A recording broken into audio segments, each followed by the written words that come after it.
Le procédé de Louis Daguerre est révélé le 19 août 1839 à Paris par le physicien et député François Arago, devant les membres de l'Académie des sciences et de l'Académie des beaux-arts réunis. Le peintre Daguerre, inventeur du diorama, s'est d'abord associé avec Nicéphore Niepce. Ce dernier avait en effet obtenu une première vue héliographique en 1827 depuis une fenêtre de sa maison, près de Chalon-sur-Saône en Bourgogne. Après la mort de Niepce, en 1833, Daguerre poursuit seul ses recherches et met au point le procédé auquel il a donné son nom, le daguerréotype. Une plaque de cuivre recouverte d'une fine couche d'argent poli et sensibilisée à l'iodure d'argent est exposée dans la chambre noire. Elle est ensuite développée aux vapeurs de mercure et fixée.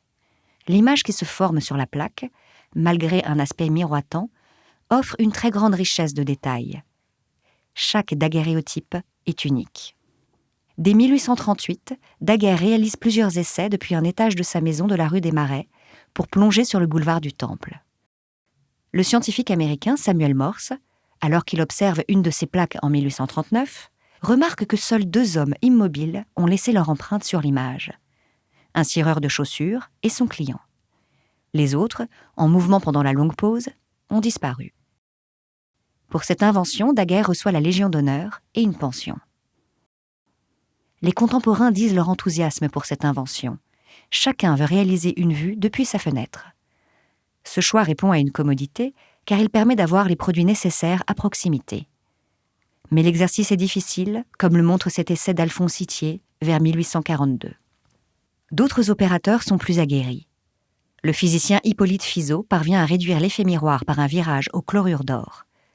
Il divulgue sa technique en août 1840. Son collègue, Léon Foucault, produit des plaques d'une grande perfection, lui aussi depuis une fenêtre. Les vues daguerriennes sont diffusées par le biais de lithographie. Il s'agit de dessins tracés sur une pierre et imprimés.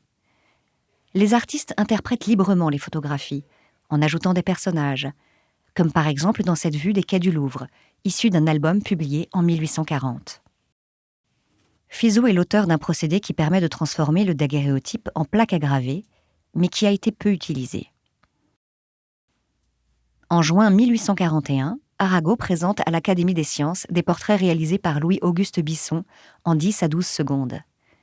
Le praticien propose des poses à l'ombre. C'est un argument commercial sérieux. Tenir la pose plusieurs secondes face au soleil est en effet peu confortable. Daumier s'est amusé à caricaturer ces longues séances où le modèle est installé en pleine lumière, le corps et la tête fixés sur une chaise.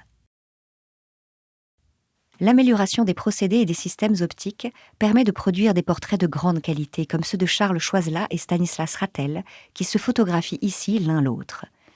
Ils font partie des praticiens français les plus talentueux. Leurs plaques de grand format ont conservé de très belles teintes, comme en témoigne cette vue intérieure de l'église Saint-Sulpice, qui est une prouesse à cause de la faible luminosité. En 1849, il réalise un panorama de la Seine, sujet prisé des daguerréotypistes. La pièce la plus spectaculaire conservée au musée Carnavalet est une vue panoramique de la Seine, prise depuis un immeuble du quai de l'Horloge, mais restée anonyme.